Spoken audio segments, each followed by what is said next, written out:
Okay, with the Gemara Kesubos, page Pei Zayin Amid Aleph, in the Shatney scenes, Gemara is 87A2, in the middle of the first column. In the Gemara, regular Gemaras, it's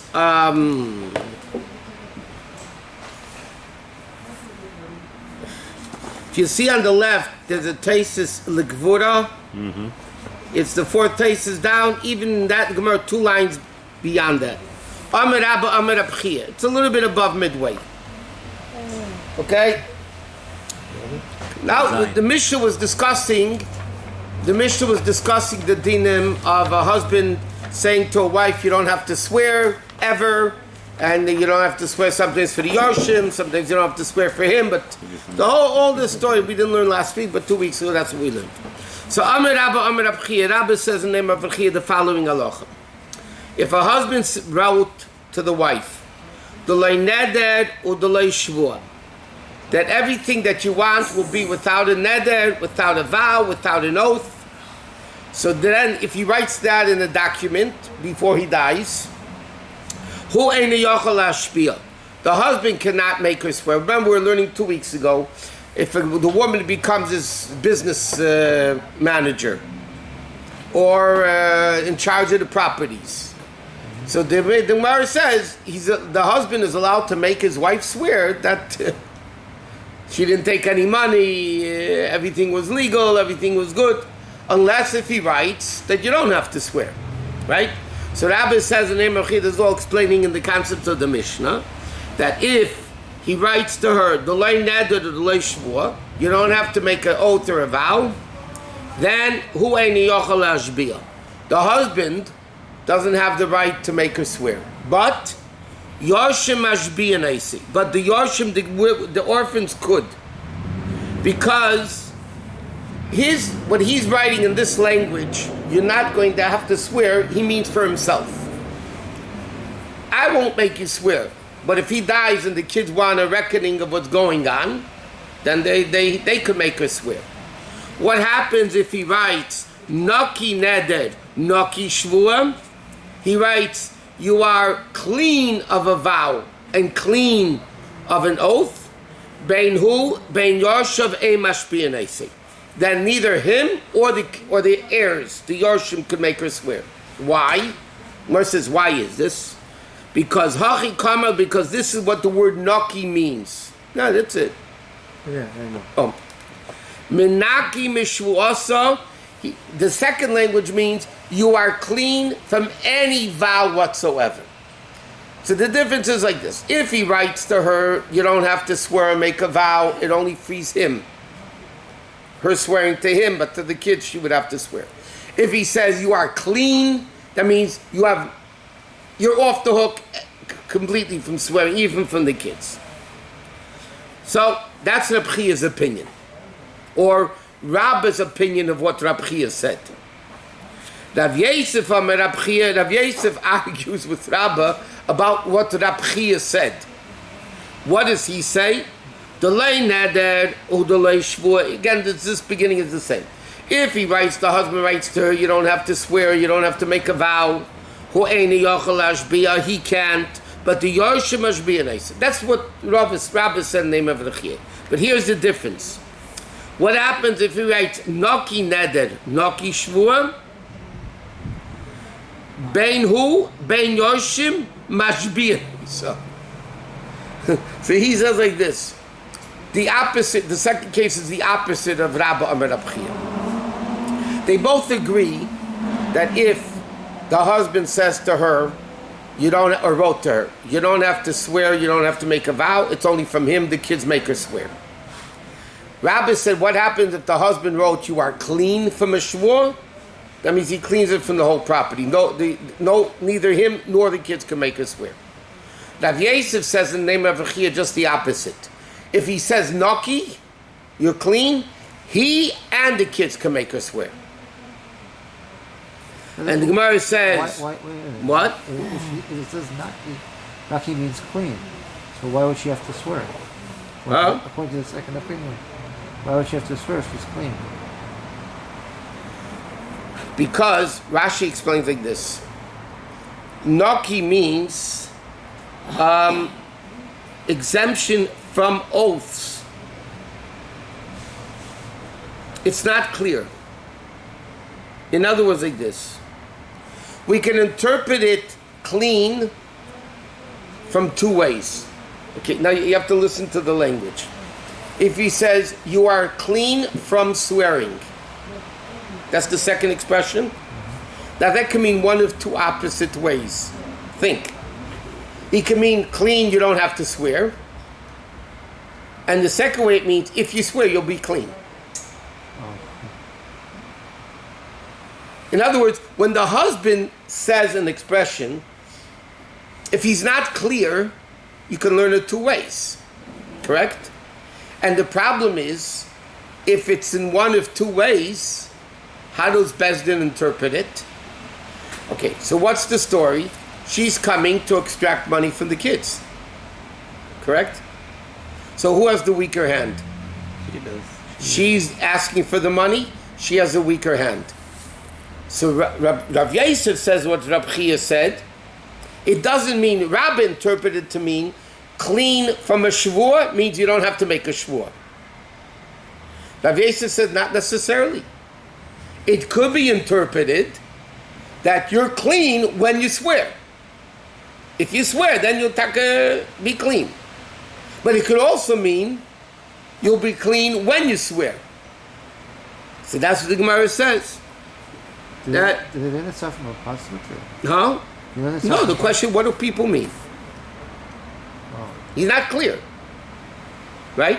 The guy's not clear. It could be interpreted one of two ways. Okay. Shalach Reb Zakkai leMar Ukva. Okay? Another approach is, another opinion is said. Reb Zakkai sent to Mar Ukva. Bein delay shvua, bein denaki mishvua, bein delay neder, bein benaki min neder. Yeah? He says like this. If he writes benichsai in my properties, he adds a word. Then hu eini yochel ashbir, he cannot make a swear. Aval yashem ashbir naisa, but the kids could make a swear. Okay? Minechasin elu, but if he writes, you are free from swearing on these properties. He doesn't say properties. He says these properties, then the kids can't make her swear either. Because he says you're off the hook on these properties. So if the father, and he's the original owner of the property, so the kids can't make her swear because the father said already, you don't, from this property. But if he just says properties, then in this property he has to swear. Okay, now there's a final opinion. So far we have a bunch of opinions. Rabbi's opinion says, if a guy says clean, nobody can make her swear. Rav Yosef says, no. Clean, they can both make her swear. Rabbi Mar Ukva holds, they can always make him swear unless if he writes menichsai, elaine, these properties, right? Now comes another opinion. Amar Rav Nachman Mishmuel, in the name of Abba Shaul ben Ima Miriam. It's interesting, Abba Shaul's mother was Miriam. And they gave her a nice title, Imam, like a prominent title, Imam Miriam. Why they're using his mother's name instead of father's name, who knows? And he says like this, Bein dolay shvur, bein benaki b'shvur, whether the guy says no shvur or you're clean from a shvur, or he said loy neder, bein naki neder, bein nichsi elaine, whether this property, whatever he says, bein hu, bein Yosef, ein mashpiyan eisa. They never make her swear. No matter what the language is, he's the most lenient of them all. Yeah. They can never make her swear, except one case. Avo ma'esa, he said, practice, it's difficult, because the Chamim said, Habali nafarim menichsi yaseimim, whoever comes to collect from properties of kids, of the Yarshim, of the heirs, the Yipara Ela B'Shvua. Okay? Now, anytime a woman wants to collect a ksuba from the heirs, under any circumstance, the Chacham says she has to swear. Why? Why? It's very logical. Maybe the father paid the ksuba. Right? It could be before the father died or divorced. Right? He gave her the ksuba. Yeah. Now the girl, the kid doesn't know about it. The widow. The widow doesn't know about it. So she'll come again to collect the ksuba. So Chum said, any person that wants to collect from Yisayimim can only collect if they swear. So this last opinion of Nachman Mishmul, the name of Abba Shol, he holds like this. The truth is, they shouldn't have to swear. If the husband says you don't have to swear. But it cannot undo the Chachamim's takana that if she wants to collect the ksuba, she would have to swear even if the husband said you don't have to swear. He said because that takana is further stronger than any possible condition a guy would make. So he said, what can I do? He says, really, she wouldn't have to swear because the guy said you don't have to swear for the ksuba, right? But nevertheless, he said, what can I do? The Chum already enacted another gzeira that a woman that wants to collect the ksuba from the estate, from the heirs, has to swear. Okay, now there's just another version of this, which really is not such a difference. Now, some people say it wasn't Rav Nachman Omer Shmuel said in the name of Abba Shol, but actually Abba Shol said a brayso. And he said like this, the same thing we just learned. Bein delay shvua, bein benaki d'shvua, he says you don't have to swear, you're free from a shvua. Delay neder, bein naki neder, bein minich zizavin, whether these are any properties, bein hu, bein Yosef, ein mashpin, I say nobody can swear. So the Mishnah says, a brayso says, Aval ma esa, what can I do? But the Chum said you have to swear, take from your same with a shvua. So Amir Rav Nachman, Amir Rav Shmuel, so Rav Nachman said the name is Shmuel, Halacha keben ima Miriam. That's the second version. That Rav Nachman and Shmuel paskin that the halacha is like Abba Shol, ima Miriam's son. That what's the din? Anytime a woman wants to collect a ksuba or anything from orphans, even though halachically she wouldn't have to swear if the husband said you don't have to swear, yeah. But the Chachamim enacted a takana that you still have to swear. Anytime you collect from heirs, you have to swear. Why? It's a very logical thing we said. The guy maybe paid up all his debts before. Maybe he paid the ksuba before he died. We don't know. The heirs don't know everything the father did, right? So it could be the woman got the ksuba already, and she said, let me try my luck. Let me go. Because the kids, she probably knows, the kids don't know anything what's going on. So she'll go back to the heirs and say, your father never paid the ksuba, when he really did. Right? So therefore, what did Chachamim say? You want to collect the ksuba? You have to swear that you never got it. That far she's not going to go already. To swear falsely. Okay. What? I was going to say, the heirs take precedence before the because moment? it's at the kind of Chachamim. Chachamim made this as a rule, a set rule. Now he wants to make conditions against that rule. He can't. Chachamim already established in stone. You can only collect from the Yisayimim if you swear. Does that go for someone? Let's say the father owed somebody money. And then they come and he wants to collect from the orphans. The orphans. The din is you have to swear. Habali farim menichse Yisayim. The guy who wants to come collect from Yisayim has to swear. Is not only an ksuba. Right. Any time, and again, it's a very simple reason. Maybe the father paid the debt. Yeah. And this guy knows that they might not know, and he'll try his luck. Right? Worst that'll happen, they'll tell him no. But like this, he can get a double payment. A guy lent somebody $1,000. Yeah? And now the father died. So he wants to collect the money from the heirs, the $1,000. Yeah? Maybe the father paid before he died. The kids don't know about it. This guy's going to come and say, I know the kids don't know about it. I'm going to tell them that your father owed me $1,000. So the Chum said, we can't just do that. We have to protect the heirs. If they swear that they never got it, then they'll collect it. But they have to swear at least. Yeah. I was asking, doesn't the woman get the ketubah first before the rest of the proceeds is distributed to the heirs? Not necessarily. It goes to the heirs and then not necessarily. Yeah. First it goes to the heirs. She's not necessarily the first in line. No. Okay. She only collects from the date of the ksuba, right? Let's say Aleph Nisan, okay? Now, what happens if there was a loan 3 months earlier with a written document, right? So that lien on the property of the loan is 3 months before Nisan. So who comes first to collect? The earlier dated guy comes before the later dated person. The lien is on him first. But in today's language, it's the first, what's it called? First lien. First lien, second lien. The guy that's earlier has the first lien. So she's not always going to collect first. How about the children? Do children get first or the woman gets ketubah first? No. The children inherit the estate. But the estate has to pay the debt. The estate has to pay the ksuba. Oh? She gets the ksuba only if he divorced her. Or dies. Sure.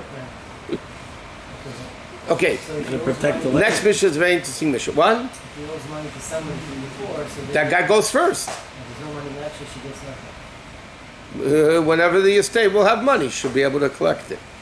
What's the difference between the two cases? Huh? One is that he said it himself. Rav Nachman and Shmuel said it. Second one is Abba Shol said a Braisa. And Rav Nachman and Shmuel says the halacha is like him. Okay.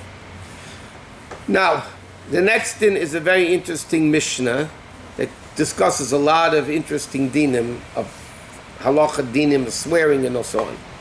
Okay, there's something like this. A pegemis ksubasa. What does it mean? She literally means she blemishes or impairs her ksuba. Let's say there was $1,000 ksuba. Yeah? And the woman comes along and says, I was paid half of it. Now she says, I want the other half. Right? The din is, hapegamis ksubasa, laisipara ela men ela bishmur. Whatever she wants, now she wants to collect the rest, it could be $100. She said, I got paid $100, right? Out of the 1,000. Now she says, okay, pay up the other 900. The din is she can only get it if she swears. Okay? She can only get it if she swears, otherwise she doesn't get it. This is after the death of The Gemara is going to explain the reason for it. What? after the, Intentionally, I didn't hear. intentionally or unintentionally? What do you mean? Yeah, for them. No, the husband gave her some money. The husband saw his wife needed money. Yeah? So he paid her $100 from the ksuba. Prepaid. Okay? But she says, I got paid $100. I'm trying to get the other $900. No, what is forgiven means? Like, Blemished. but intentionally or not? Yeah, he gave her $100. She didn't steal it. Why is it called Pagamis? It's a pagam in the ksuba. Because the Give him ksuba advance on the document says ketubah. 1,000. And now she's saying 900. So it's a blemish in the ksuba. Or, Eid echad me'ida shi perua. There's an interesting thing. There's a very interesting practical Mishnah, by the way. One witness said the ksuba was paid up in full. And she says it wasn't paid. Okay? One witness testifies the ksuba was paid in full. She says, I never got it. I was never paid the ksuba. I wanted $1,000. The one witness says it was paid in full. The din is leisipara ala mishvur. She could only get it from a shvur. And the Gemara is going to discuss, by the way, this is not the normal din of Eid Echad that makes you swear. The Gemara is going to explain, simply, now that's what the Mishnah means. But the Gemara is going to explain that's not what the Mishnah means. Meaning like this. There are 3 biblical oaths in Torah. All the other oaths, monetary issues, is all rabbinic. There's 3 biblical oaths in the Torah. One is a shemer chinam, right? Shemer sachar. Shemer chinam, if it was stolen or lost, he has to swear that it was stolen, lost, and he's potter. Right? That's a biblical vow, a biblical oath. Minat Torah. The Torah says, Ado lekim yoved vashnem, he has to swear. It's a biblical oath. Another biblical oath, the Gemara learns out from the Pasuk Ki Huzeh, in Baba Metzia, that what? That if a guy says to somebody, you owe me $100.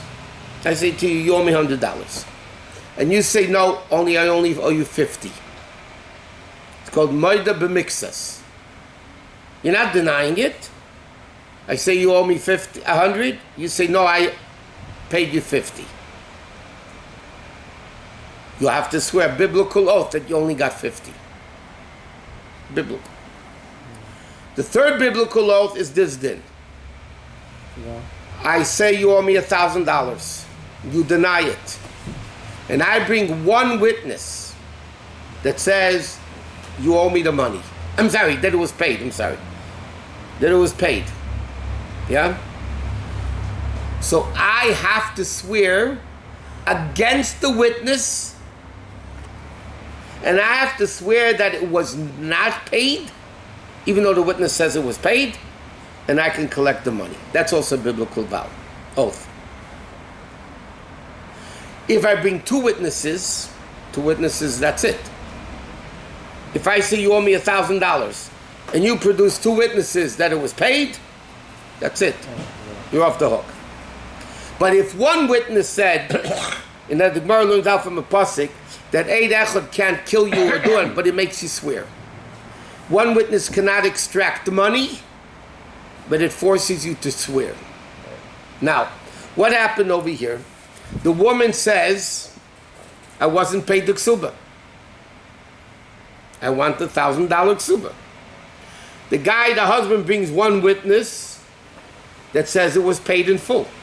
Does that witness have to swear? No. Not the witness. The witness testifies. So what if that witness is not? No, Bezin checks him out to make sure he's not alive. It has to be should not be a relative of the. No, he can't be. It has to be a kosher witness. No relatives from like we spoke before. It's still one witness. But it's only one witness. So then, what does one witness accomplish? The one witness says, "I was paid." I have to swear against the testimony of the witness, and it wasn't paid, and then I could collect the money. What is this case of ksuba? The woman comes along and says, you owe me $1,000 ksuba, right? The heirs bring one witness that it was paid. So what is the woman has to swear that she never got it, and then she can collect the ksuba. Okay, that's the simple way of learning the Mishnah. And that's a biblical oath. Yeah. Now, minich yisaimim. What happens if somebody wants to collect from the heirs, right? Or minachasim mishubadim, or from sold properties, shalei b'fanav, but the husband's not around, or the husband's not around. Again, leisi para ela b'shvur. Okay, this is the third case of the Mishnah. If the husband's not in town and she says, I want to collect the ksuba, she has to swear. If property was sold to somebody and she has a lien on the property that was sold because her ksuba was before the sale, she comes to the guys and says, I want to get the ksuba from your fields, she has to swear. Because maybe they don't know if the husband paid up the ksuba, right? What do you have to pity on the buyers? They bought a field, right? How do you know the husband didn't pay the ksuba? So therefore, she has to swear that to the buyers that she never got the ksuba. If she swears she never got the ksuba, then she can collect the field from the buyers. Or the husband went to China, and she wants to collect the ksuba. Yeah? We don't know, maybe he paid it. The husband's not here to defend himself. So then she would also have to swear that she never got Ksubah. What? Those instances of swearing also biblical? Or Yeah. that- It's not only when there's another... No, I'm sorry. No, I'm sorry. These are all rabbinic. All rabbinic. Because it's not one of the three cases. Either against an Eid Echad, or made of a mixus, or Shvuas HaShamim when the Shemer has to swear. And by the way, we'll see later in the Gemara also. Most of the time, you don't swear and collect. You swear to get out of payment. In this case, the woman is swearing to collect because the other guys can't swear. What is the buyer going to swear that what? He doesn't know. Correct? He's going to come and say, maybe the husband paid the Ksubah. He can't swear on that. He doesn't know. Right? So what's the din? If the guy can't swear, so then the Chachamim, because it's a rabbinic oath, normally the Chachamim said, all people that swear to get out of payment. Right? If, though, that's not possible, right, then you have to change the shvur that she can swear and take. Or another case is, what happens if a woman or somebody's coming to a Rasha who lies and swears falsely, right? And she says to him, you owe me $1,000. And he says, no, I don't. No documents, right? Now, normally he would have to swear to get out of payment, correct? The Chacham are not going to let him swear because he lies, right? The Chacham know this guy lies. So what should they do? They're not going to let him swear because it doesn't mean anything. So in that case, the halacha is, the Chacham said, the guy that wants to take the money swears that he never got it, and then he collects it. In this case, that's what the woman is doing. She's swearing to take because the other guy can't swear. And there's a very interesting din, not in this Gemara. It's a famous Gemara in Balbasu called Naschad Rababa. A guy says, I come to Bezdin, I say, you stole a becher from me. You came into my house and stole a goblet. Yeah? You say that, yeah, I took it, but it's mine. You took the becher and you say, yeah, but it's mine. Okay? Then I bring an Eid Echad that he took it. Got the case? I say you stole my becher. I bring one witness that says you stole the becher. That you took the becher. And I say it's mine. And you say, yeah, I took it, but it's mine. Now, what's the scenario? What are you going to do over here? Who really would have to swear against the witness? You would. I brought a witness that said you took it, right? Yeah. You would have to swear against the witness, right? Now, when you swear against the witness, you have to contradict the witness. The witness says you owe it, or the witness says you took it. You would have to swear that what? That you didn't take it. That I didn't take it, or I did take it. No. If you want to swear against the witness, the din is when you swear, you have to swear to contradict the witness. The witness says you took it. What would be the shvur from the Torah? That he didn't take it. But you can't swear you didn't take it because you say you took it. So I'm lying. So you're No. Not, so you're not the one that swears. So the problem is you have to swear because there's a one witness. One witness makes you swear. Right. Correct? The problem is you can't swear because you're not going against the witness.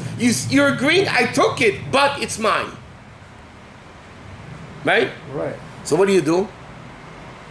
There's a famous Gemara in Baba Basra. It was called Naschad Rababa, the Becher of Rababa's case.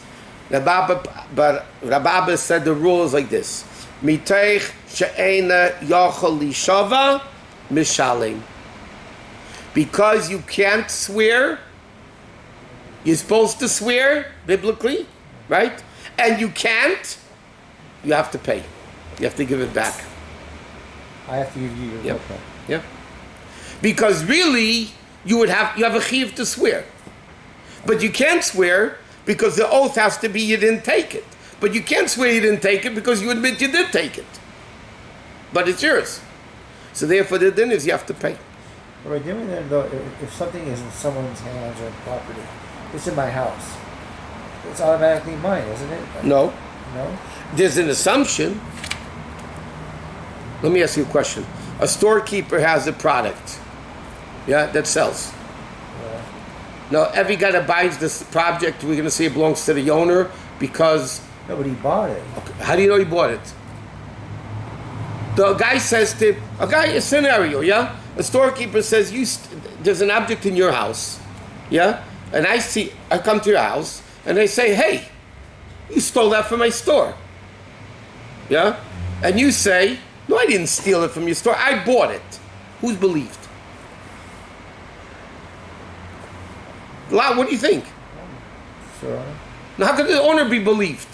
It's a thing that sells. Why isn't he believed to say, I bought it? It's not a private object in your house. I came in and stole it, and you say it's mine. A storekeeper sells things, right? Yeah. So maybe the guy Taka did buy it. Right. So he's believed to say he bought it. Unless if the store owner can prove that he shoplifted it. Right? But you can't always say because something was yours, it's yours, Leilam Void. It depends if it's things which are normally sold or not sold. The Gemara talks about that. Is it normally sold? Is it not normally sold? When you believe, when you're not believed. In this case, the person is allowed to say, well, it's mine, I take it and take it out of the house. Even if he's owed, he can just come and take something from He's not allowed to, but that guy took it. And then he says, why did you take it? He said, I took it because it's mine. That in itself doesn't invalidate. No. See, if he wouldn't have a witness, the guy would be believed to keep it. Oh, so what does he have to do? The witness says you took it, so you have to swear against the witness. He can't swear. And you can't swear because you agree with him. What? The witness would have said rather than took it.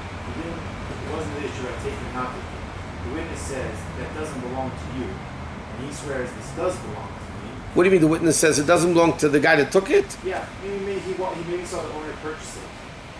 That's not it. The witness is not testifying about what they're arguing on. The question is, did you take it or didn't you take it?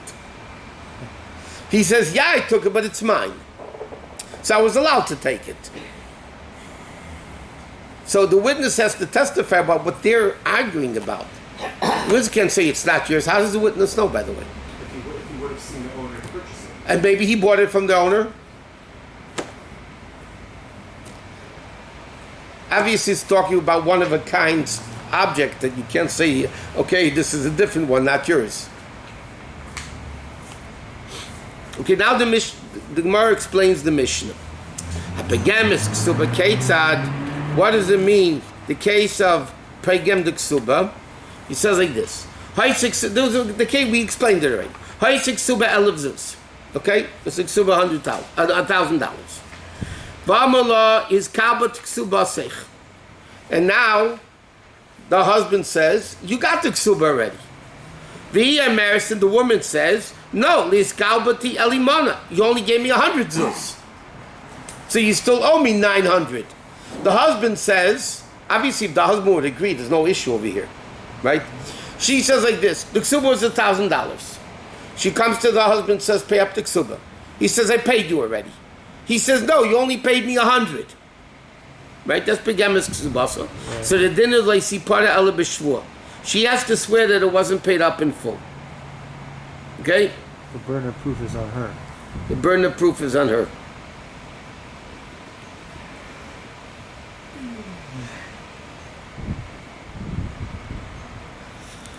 Okay, next. What's the case? Eid Echad? What's the case of Eid Echad? Mi'idah she perua. Right? The Mishnah said the second case, the one witness says it was paid up. Haisik Subas Elif is again the same the case. The ksuba is worth $1,000. Va'amalon, the husband says, is kalpa to ksubasech. You got your ksuba, I paid you already. V'yay maris le'is kabalti. But she says I never got it. Right? Ve'edachom me'idah shi perua. And one witness testifies that she did get paid. So again, she's going against the witness. So the Mishnah said, Leisi par el bishva. The Gemara is only explaining what the Mishnah is explaining itself. The last case, Machnechasim Mishubadim Kesad. Okay, what's the last case of the Mishnah about the buyers? Right? What's the case? Machnechasim lachedim. Okay, the husband sold properties to other guys. He nefres min alukuchas. She comes to collect the ksuba because there's no cash available. So she has an earlier lien on the property, right? From the ksuba, the date is earlier. She goes to the properties. The din leisi para el bishvua. She can only collect with a shvua. Why? Again, because the guys don't know if the ksuba was paid up or not. They're innocent buyers. Okay. What's the last case? You say menichsi, you say mem ketzad. What's the case from the orphans? Okay? The husband died. She wants to come to collect the ksuba from the orphans, right? And the din is leisi para ela b'shvua. She'd only have to swear. I mean, she could only, because that was the takonis chachamim. Okay? She has to swear to collect it from the Yosef. Why? Because maybe the father paid the ksuba. The kids don't know. Right? So maybe she's a ganef. Or the last case, halach le'lim dina sayam. The guy went to China, overseas, and she wants to get paid the ksuba without the husband present. And nefras el b'shvu, she has to swear that I didn't get it yet. Why are they called Yitonim if the mother's still alive? Doesn't matter. It's the father's estate. No, but why is it? Who inherits the father? Not the wife. But they're not orphans. Well, orphan from one parent is also an orphan. Yeah. Yeah, logically, an orphan from one parent is an orphan. But again, the kids inherit the estate, not the wife. Right. In Torah law, it's not community property in Torah law. Okay. I mean, nowadays, because of the guy in California, because the law of the land is community property, so according to Torah, it's community property. Okay, but in Torah law, it belongs to the father. The father dies, the kids inherit it. Now she wants to collect the ksuba from them. Now maybe the father paid it already. We don't know. So whenever there's a doubt whether she's entitled to the money or not, buyers, maybe the father, but maybe the husband paid the debt and she has no right to collect from the buyers. Yeah. We don't know.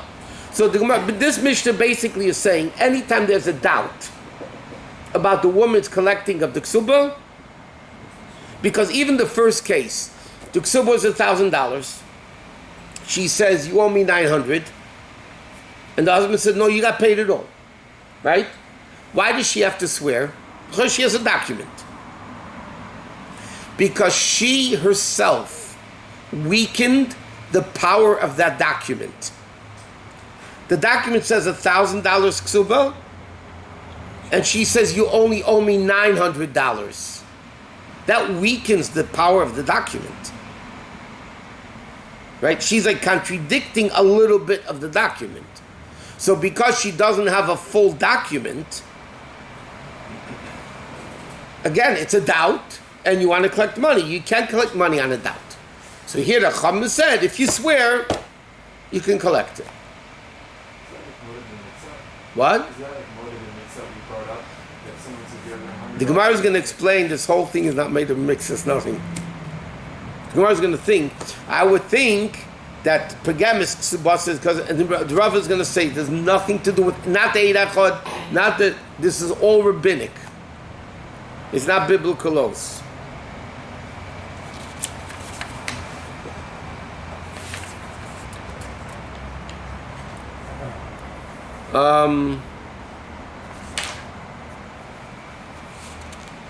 Okay, now with the last part of the Mishnah. Okay, the Amid Beis. Let's finish the Mishnah. Reb Shimon Aimer. Okay? Reb Shimon says the following. Calls man she teves ksuba, any case where she's collecting the ksuba, okay? The Yarshim Ashbin, I said the Yarshim can make us swear under any case. Im Eina Tevas Ksuba, and this the Gemara is going to explain. Rashi says it, Rashi doesn't even explain it. If she doesn't demand the Ksuba, Eina Yarshim Ashbin, I said the orphans can't make her swear. This is already on the next page of the Gemara. The Gemara is going to explain. Rashi says also that you'll find out later in the Gemara what case Reb Shimon is going. Reb Shimon says a very simple statement. She wants to collect the ksuba, she has to swear. She doesn't want to collect the ksuba, she doesn't have to swear. For instance, what are the other cases? A woman has to get fed. The din is like this. If a woman, the husband dies, or divorces her, dies, I'm sorry. The husband dies, yeah?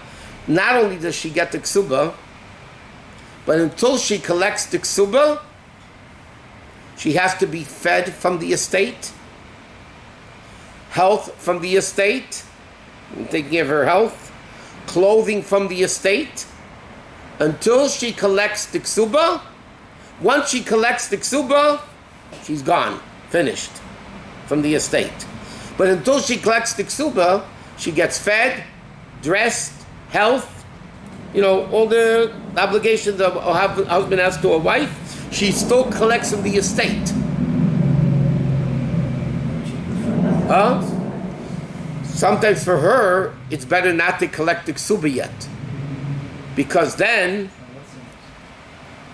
she can get more food to Vaila. So this, we'll see in the Gemara later. Reb Shimon is saying, if she wants to collect the ksuba, then she has to swear. If she wants to get other things, like the food, if she says, feed me, and they say, I fed you already, then she wouldn't have to swear. If she remarries, can she still collect the ksuba? No, she collects the ksuba, and then she remarries somebody else. So she has to swear. Well, she wants to collect ksuba from the heirs or from the divorce scheme. No. If she's from the husband, she doesn't have to swear. It's only from the Yisraelim. Okay.